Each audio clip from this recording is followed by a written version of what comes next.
December 26th, Squid Game Season 2 was officially released. So let's dive into a quick recap of Season 1 to refresh your memory. Before we begin, don't forget to hit that subscribe button. It's absolutely free. Why miss out on free stuff, right? The story begins with our main character, Gi-hun, a middle-aged man struggling to make ends meet. His financial situation is dire, and today happens to be his daughter's birthday.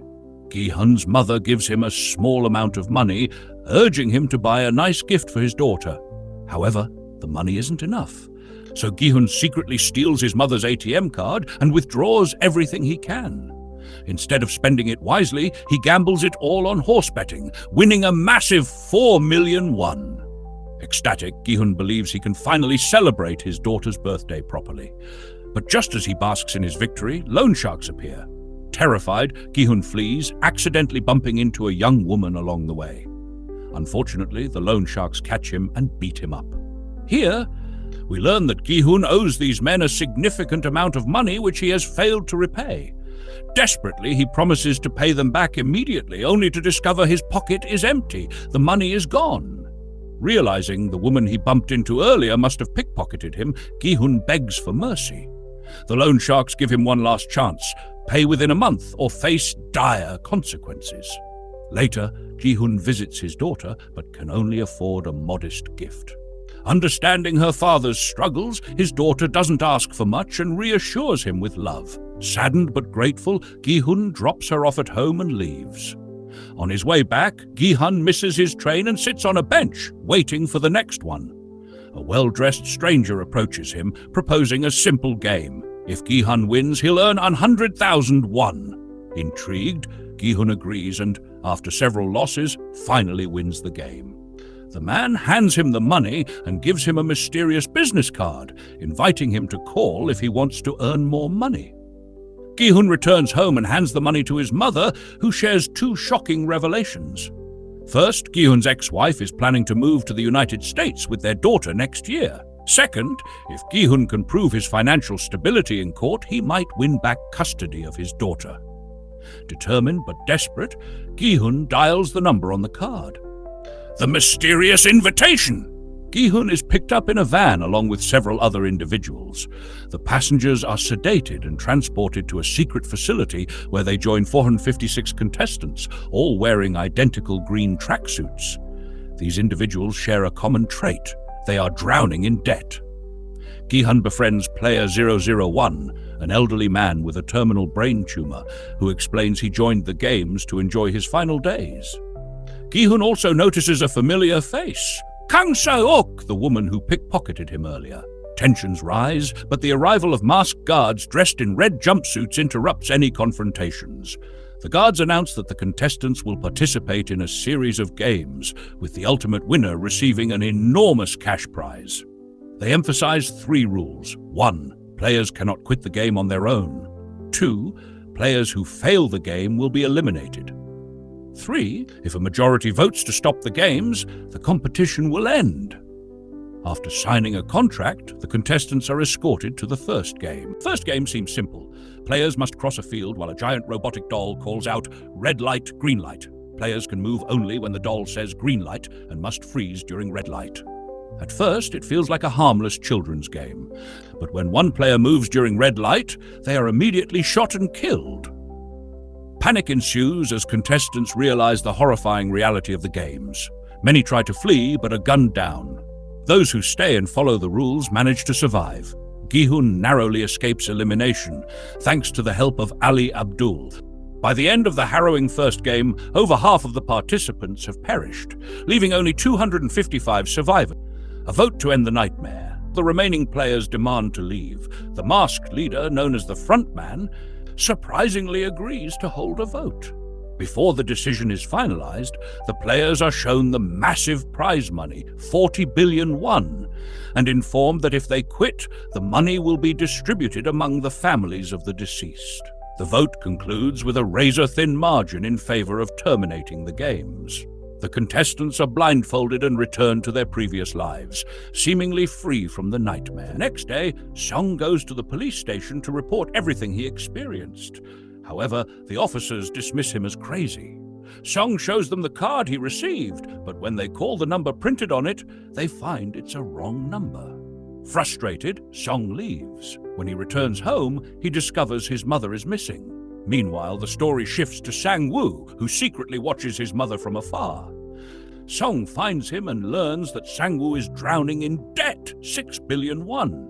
He had invested his client's money in the stock market, only to lose it all. Later, Song gets a call from the hospital, informing him that his mother has a severe leg injury, worsened by untreated diabetes. The doctors explain that her leg might need to be amputated, requiring expensive treatment. Desperate for money, Song approaches his ex-wife for help, but she refuses. Her husband arrives and, upon learning about Song's request, offers him money on the condition that he stays away from their family. Humiliated and enraged, Song attacks him, only to be interrupted by his daughter. Next, we see Ali, who had saved Song's life during the red light, green light game. He goes to his boss to ask for his unpaid salary, but his boss refuses. This leads to a scuffle, during which his boss's hand gets caught in a machine. Taking advantage of the situation, Ali grabs some money and flees. He rushes home and gives the money to his wife, urging her to leave town with their child as soon as possible. The story then shifts to Sae-byeok, who meets with a smuggler assisting her in bringing her mother from North Korea to South Korea. Sae-byeok also has a younger brother, whom she has promised to reunite with their mother no matter what.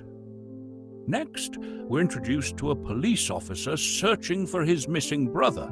Investigating the disappearance, he visits his brother's house and finds the same card he saw earlier at the police station with Song. Curious, he visits Song and questions him about the card, but Song remains silent.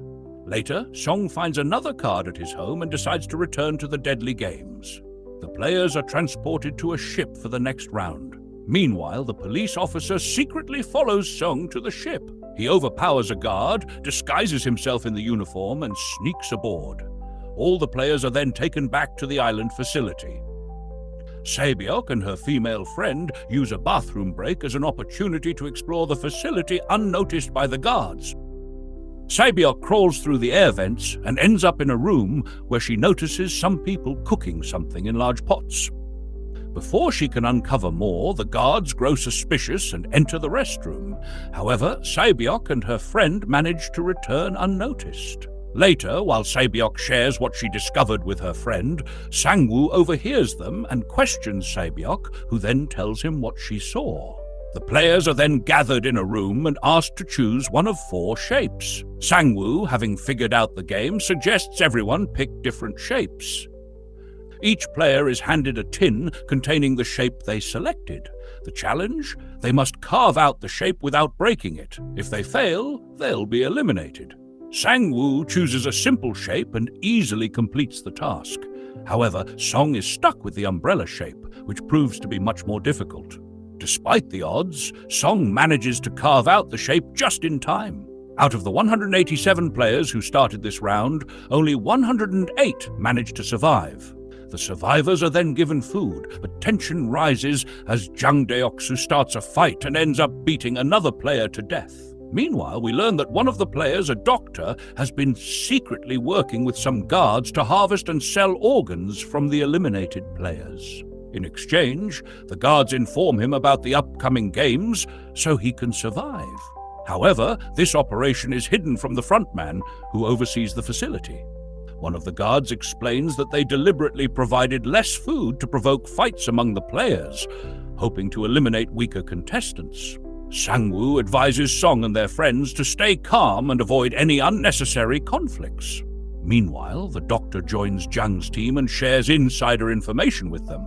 When the lights go out, chaos erupts as Jang's team begins attacking and killing other players. Jang tries to kill Sae-byeok, but Song intervenes and saves her. Eventually, the guards restore order. By the end of the chaos, only 80 players remain. The next game is announced, and the players are instructed to form teams of 10. Jang, already aware of the game, refuses to include Sae-byeok's female friend in his team, opting only for strong men. Sang-woo assembles his team, but is forced to include Sae-byeok's friend due to a lack of options. The game is revealed to be tug-of-war. Teams must pull their opponents off a platform to win. Jang's team dominates and easily wins their match. Sang-woo's team, however, is at a disadvantage due to their lack of physical strength. That's when player 1, the elderly man, steps up and shares a clever strategy based on his past experience with tug-of-war. Using his technique, Sang-woo's team narrowly wins their match. As the surviving players return to their quarters, they are told the lights will go out again in 30 minutes. What will happen next to Sang-woo and his team? Stay tuned for the next part of this recap. That's all for this video. We hope you're enjoying the story of Squid Game. Don't forget to like, share, and subscribe to our channel. See you in the next part.